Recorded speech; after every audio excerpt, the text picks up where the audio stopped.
अस्सलाम वालेकुम गाइस, इंशाल्लाह कैसे हो गए आप सब। तो बात करते हैं आज टीबी के ऊपर।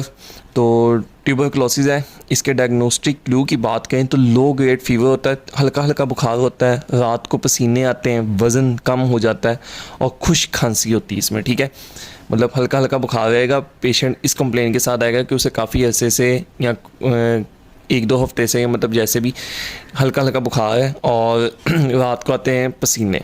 इसके साथ उसका वज़न भी कम हुआ है, टिपिकल फीचर है, वेट लॉस है और साथ उसका ड्राई कफ है, खुश खांसी है और हीमोप्टिसिस है। अगर एडवांस्ड केसेस की तरफ चले जाए तो खांसी के साथ खून आएगा।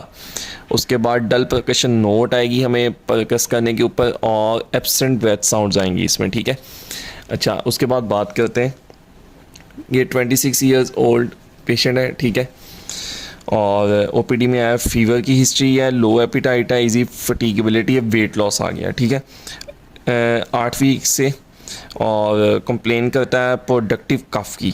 ठीक है, हालांकि ऊपर हमने बात की ड्राई कफ की, लेकिन यानी इसमें प्रोडक्टिव कफ भी आ सकता है। क्योंकि हेमोप्टिसिस की जब बात करें तो जाहिर बात है वो प्रोडक्टिव ही होगा ना ऑन द लास्ट वीक। ठीक है, और क्रैकल्स हैं एपिकल चेस्ट में। तो मोस्ट लाइकली डायग्नोसिस क्या है? Pulmonary tuberculosis. इन्वेस्टिगेशंस की बात करें तो हम इसमें ब्लड एग्जामिनेशन कराएंगे, सीबीसी है, सीआरपीएसआर, यूरिन और एलएफटीज हो गया। ठीक है, स्पूटम एग्जामिनेशन जिसमें झेल नेल्सन है और अमन फ्लोरेसेंस है, मोस्ट इंपॉर्टेंट फर्स्ट स्टेप है प्रिजम्पटिव डायग्नोसिस के लिए। उसके बाद स्पूटम कल्चर है, लोवेंस्टन जेंसन है, मिडल ब्रूक है, माइक्रोबैक्टीरिया ग्रोथ इंडिकेटर ट्यूब है कन्फर्म करने के लिए। उसके बाद चेस्ट एक्सरे है। ठीक है, और इसमें हमें क्या नजर आएगा? यूनिलेटर हाइलर एनलार्जमेंट और कंसोलिडेशन आएगी। ट्यूबरकुलिन स्किन टेस्ट है जिसे मोनटॉक्स टेस्ट कहते हैं। ठीक है, and interferon gamma release CFR latent TB. ठीक है, अच्छा nucleic acid amplification test NAAT, इसे जीन स्टडीज़ भी कहते हैं, याद रखना, ये वाइवा में पूछा गया था। ठीक है, सीरोलॉजी है, ल्यूअल फ्लूइड एग्जाम है, एडिनोसिन डीएमाइनेज है, ड्रग सेंसिटिविटी टेस्ट और नीडल बायोप्सी है। ट्रीटमेंट की बात करें तो इसका 2 महीने का ट्रीटमेंट हमने HRZE से कराना है। उसके बाद 4 महीने तक हमने HR देना है, यानी 2 महीने तक HRZE का मतलब है आइसोनियाजिड, रिफाम्पिसिन, पायराजिनामाइड और इथेनब्यूटोल। H से आइसोनियाजिड है और रिफाम्पिसिन, पायराजिनामाइड Z है और इथेनब्यूटोल। ये 2 महीने तक हमने पहले चारों ड्रग्स देनी है, उसके बाद 4 महीने तक हमने 2 ड्रग्स देनी है। ठीक है, इन्वेस्टिगेशन अगेन देख लेते हैं। ब्लड एग्जामिनेशन है, स्पूटम है, स्टेनिंग है, sputum culture. Blood examination, sputum staining और स्पूटम ही कल्चर है। चेस्ट एक्सरे है, ट्यूबरकुलिन स्किन टेस्ट है, न्यूक्लिक एसिड एम्पलीफिकेशन टेस्ट है, जीन स्टडीज़ है, NAAT, सीरोलॉजी है, ल्यूअल फ्लूइड एग्जाम है, ड्रग सेंसिटिविटी टेस्ट और नीडल बायोप्सी है।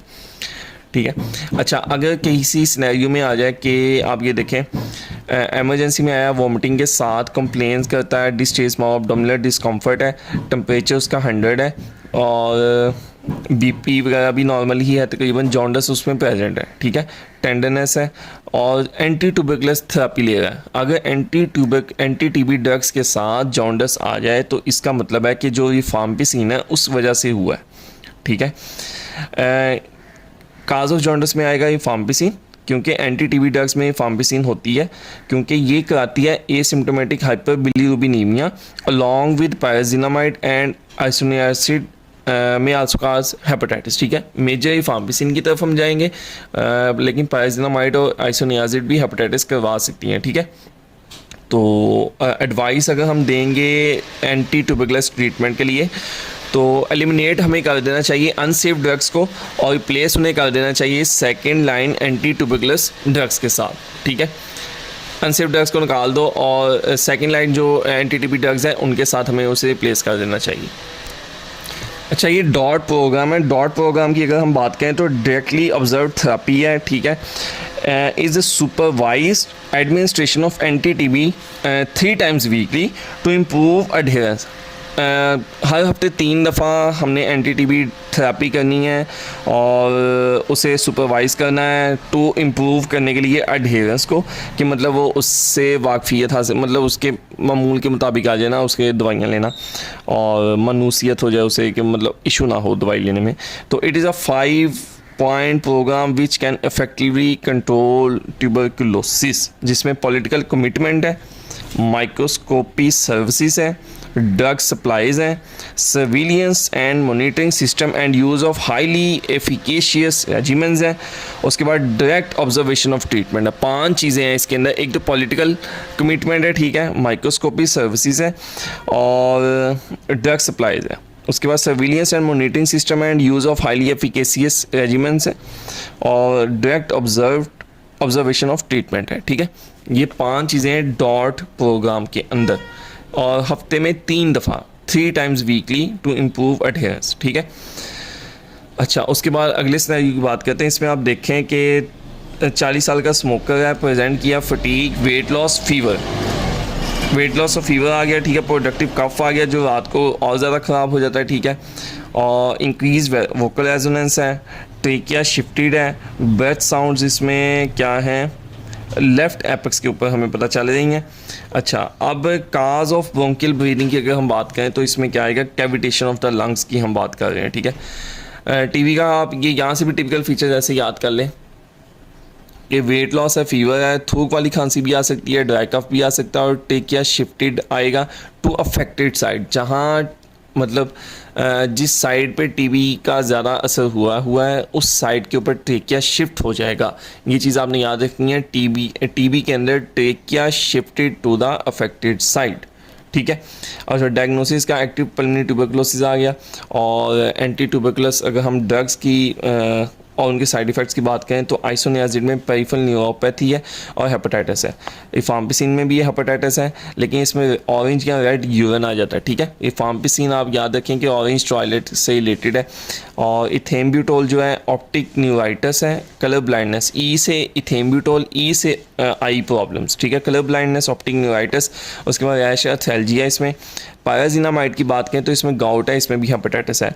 आइसोनियाजिड, इफाम्पिसिन और पायराजिनामाइड में हेपेटाइटिस है। इथेम्ब्यूटोल आई प्रॉब्लम काज करता है, उसमें हेपेटाइटिस नहीं है।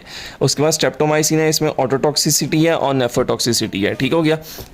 तो ये हैं एंटी टीबी ड्रग्स और उनके side effects. Isoniazid, rifampicin, ethambutol, pyrazinamide, streptomycin.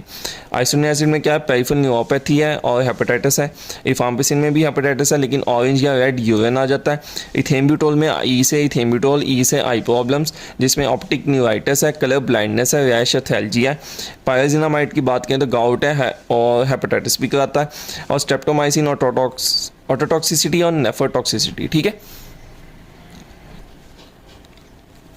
अच्छा, उसके बाद है 8 साल का लड़का है, कॉलेज स्टूडेंट है, वेट 49 kg है, ठीक है। फीवर है, ड्राई कफ है, पेन है, ओवर राइट लेटल चेस्ट है, ऑन कफिंग है और फिब्राइल है ये। और उसके बाद है अप्रोप्रिएट टेकिकार्डिया, इसमें decrease movement of the right lower chest है, डल परकशन है और एब्सेंट ब्रेथ साउंड है। तो डिफरेंशियल में हम पल्मोनरी टीबी को पहले रखेंगे, निमोनिया और ब्रोंकाइटिस भी हम इसमें लेके आएंगे।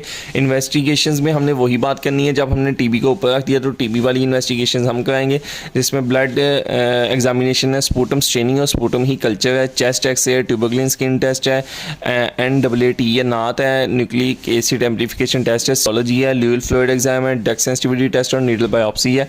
और प्रिस्क्रिप्शन की हमने वही बात करनी है कि इसमें क्या है, हाँ 2 महीने तक हमने HRZE देना है, आइसोनियाजिड, इफाम्पिसिन, पायराजिनामाइड, इथेम्ब्यूटोल।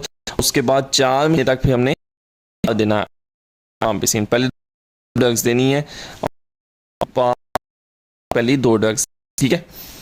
उसके बाद हम 25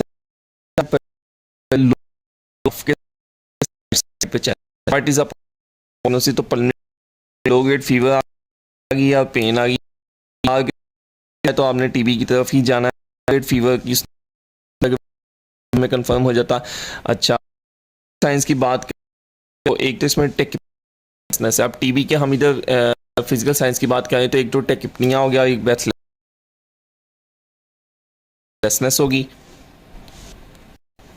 अच्छा, उसके बाद पेलर एक्सपेंशन वेस्टिंग है, डल द राइट साइड है, dull percussion note, absent breath sound, ठीक है। टेस्ट ऑफ वेट लॉस हो और ब्रेथलेस जो पहले अच्छा इसका 19 साल का करती है 45 kg, इसमें फीवर है, डलनेस है ओवर चेस्ट ऑन पर ability तो consolidation cirrhosis of lungs by tuberculosis. तो क्योंकि देखें dullness of the right lower है जहाँ तो उस भी बताएंगे तो फिर जाहिर लो जोनोपेस्टी ड्यू टू आर